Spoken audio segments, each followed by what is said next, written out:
have seen the future of horror. His name is Clive Barker.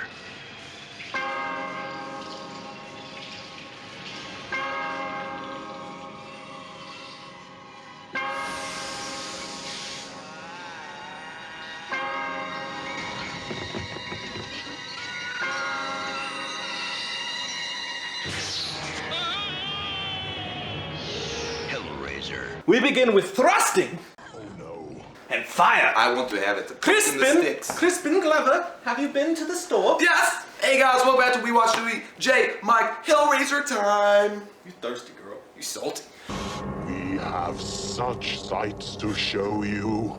So, Hellraiser, Pinhead, Clive Barker's crazy fucking nasty, gory, grody, tic-tac, gotta have it in my mouth after I watch it time of movie. Yeah, so it's got Doug Bradley starring, and basically this movie's about a box that when you open it up, demons come out and slice your shit up with chains and hooks. The box. You opened it. We came. It's the shittiest S&M fucking video ever. That's You opened the box, so we came.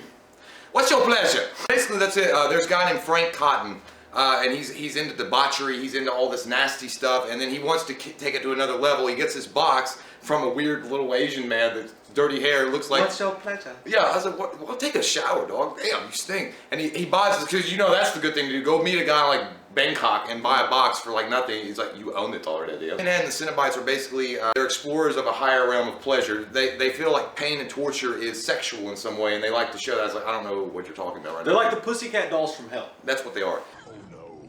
Frank Cotton finds a way out of hell, and his skin's off, and from there we have the movie. and Kirsty Cotton, his niece, is there, and she opens the box. She wants to, you know. She's a poor man's Ricky from Saved by the Yeah, Bell. I- Not Ricky. Ricky. Ricky What Lake. am I looking at? You know what I'm saying? I don't know. Kelly, yeah. Yeah. It's the grodiest movie of Oh, all time. God, And it's it's so fucking nasty. amazing. Like, I know Yeah, you're I love joking it about too. that shitty S&M stuff, but because the movie's actually amazing. But all the Hellraiser movies are like on their own level. They're not like any other movie. No. They're just you watch it and you need a shower, but I mean you need some lava fucking soap to scrub the shit off. gotta have It's got this grody feeling. They go into this house that him and his brother used to own or whatever. He takes his wife there. She doesn't want to be there, and they're in this house, and even just the shit in this house is nasty. It's got this nasty gloom, like It's like 80s. yeah, like late shit 80s. feel on it, and then like there's maggots and shit, and all this just nasty shit there, and just from there on, every step of this movie is just disgusting. Yeah, the thing is with Clive Barker, he directed this. He did a good job. He didn't. I read somewhere that he didn't really know what he was doing, but for what he did, it was pretty damn good. It was Some really effective as shitty shit. stuff, but it falls into place. Well, in the right thing place. about this movie is when I watch it every freaking time, I'm immersed with it. I think it's one of those stories that you watch and you're like, this. I mean, I want to see what happens because these things are so off the wall, like these Cenobites. I want to see what happens. But then after that, you got to punch a fucking wall just to get back to reality. You're like, what's happening to me? It sucks you in. But so you know, Sucks zone. so Bitch of a wife is. I fucking hate her, dude. God, she's such a hoe bag, dude. His brother shows up one day, and she's having these flashbacks, and the brother shows up, and he's like, "Do I get to kiss the bride?" And she immediately is like, "All right, I'll take off my panties because I'm so bored." And her husband, Larry, is it Larry? He's such a Magoo like type of guy. He's like, "Well, gee whiz, I don't understand." But he's a nice guy. Like I like him. Like some people think he's an asshole. I like him. I just think he's just an idiot. yeah, but is that Frank guy? Is that how he spits good? Come to daddy. It's like, that never worked. Like next time I'm undressing a girl, I'm gonna pull out a knife and be like, see what happens. Well, you know, at the end though, I'm not gonna do that. you might. It's not cool. Play with the box. Yeah, so you know the thing is He with bites her chin. He's like, "Do I get to kiss the bride?" Ah, and she's like, "Ah!" It's like the worst fucking just. Ugh. It's just such a strange plane. Like these movies, like it's almost like they take place on another planet. So whenever there's something you don't understand, you're just like, "Ah, fuck it." yeah, I just enjoy the ride. Yeah. Nipple piercing. It's like, We'll tear your soul apart. but the thing I like the Pinhead the most. I think the coolest thing about him is like he's one of those intelligent bad guys. One of the villains that he's like a doctor. He's in control of the situation. It's very surgical and precise. And he can tell you exactly what he's going to rip your ass apart and then ask you for tea and crumpets later. And you're like, I'm scared of you, but I trust you. You tell Doug Bradley is such a theater actor, man. He's so bad. That's what That's what I think somebody said that they asked him what how his inspiration to play him in that way was. And Clive Barker had actually said in an interview that he looked at like Michael Myers and Jason and Freddy Krueger, and he's like, you know, they're just kind of silly. And he actually said that. He said that they wanted him originally to have Pinhead be more like Freddy Krueger. He's like, well, maybe have him crack some jokes, or maybe have him be quiet and not say anything. And he's like, I never thought, he's like, the big dumb brutes, like Michael Myers or Jason, that don't say anything. I goes, I never found them scary, and Freddy Krueger was just kind of a joke, the way he acted. Not that he was less than, but he's like, it's scarier to me that with intelligence. Intelligence gone wrong is what Pinhead is, and that's perfectly effective. Plus, the man has fucking nails in his head, for shit's sake. I know. And it's scary. It's like you literally see this guy in blue light, and you're already depressed because that light's depressing. You're like, fuck. It's like you're like every day. It's like going back to school, like high school. It's like, I gotta get up for fucking school today. You just get that blue light and that eerie feeling, and you're like, fucking school sucks. Yeah, well, so that's the thing. Like, I don't even know if the series wasn't really supposed to be just about Pinhead, but he just shows up on screen halfway through the movie, and you're just like, who the fuck is that guy? Because he's fucking awesome. Even if you didn't know who he was, when Frank comes back, the special effects go from fucking awesome to total shit. Because when Frank comes back and he's skinless, you can almost smell the nasty skin musk coming off with all the goop and shit on him, and he's like touching her lips. He's like, "Come here, I want to touch you. Come here, Danny, I want to touch you." And it's like, so I don't know why he's Arnold Schwarzenegger. I don't know. Come here, Danny. Get to the chopper. I want to touch you. Who is your daddy? I want to see you. That's the worst fucking Arnold. But it's so gross. And then like later on in the movie, the special effects turned to complete garbage. And Clive Barker even said, he was like, I got drunk and we just threw some shit up because we didn't have any fucking money. And like the special effects when they go into these creatures and stuff just looks like total shit. But then you go back to the gore is fucking awesome. Yeah. I mean, you could smell it. Yeah, you don't want to smell that. It smells like nasty. Yes, yeah, I agree. The special effects, as far as makeup effects go, were great. I actually liked the way the Cenobites looked. They were so off-wall and cool looking. And then when you go to the monster beast thing, I think that was stupid. I don't even know why you had that in there. Because it was already effective enough just to have those, like, you got Chatterer, Pinhead, female, and Butterball, I think his name is. And actually, the funny thing is Pinhead's actually not his name. You know, that was the makeup artist coined him that, and Clive Barker actually got pissed. Like, his name is not Pinhead, it's Lead Cenobite. I don't know what his name's going to be yet. He's probably going to name him, like later on he's going to name him like Billy. It's like, his name's Billy the Cenobite. So we're just going to go with that. But overall, I give this movie an 8.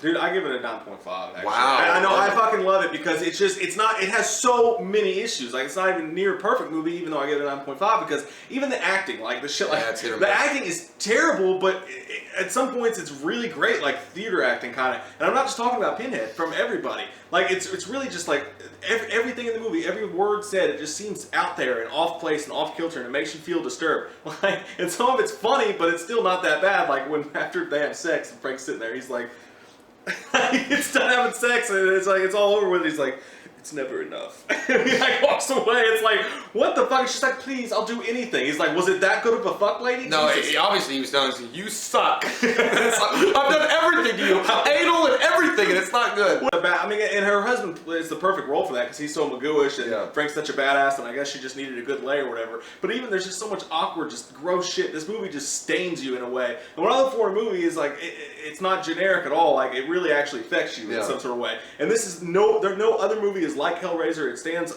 for better or worse on its own, and it just really sticks with you, and that's why I give it such a high rating. See, I agree with the whole disturbing aspect, and I love Pinhead, and I love the characters, and the acting besides Doug Bradley is hit or miss for a lot of the other characters, because I mean it's what it is. It is what it is. But as far as like, and the music, I kind of like the music too, because it's got that weird, playful, childish music, but then at the same time it's creepy. Sometimes with the gore effects, it just seemed like they were just doing the gore just to have the gore. Like they were going overboard with it just to make you grossed out. Like I get why they did it for he's skinless and he came back and he had to have new skin, but at some point, I mean, how much fucking long does it take for you to get your skin back from you nasty shit? He's under the floorboards, and like that. How did he even get back? I know the blood splashed, and he was hanging out there. But I mean, you think that okay? So when the chains come out and they ripped him apart, so they left pieces of flesh. Like I thought it all got sucked back into hell once the box had done what it.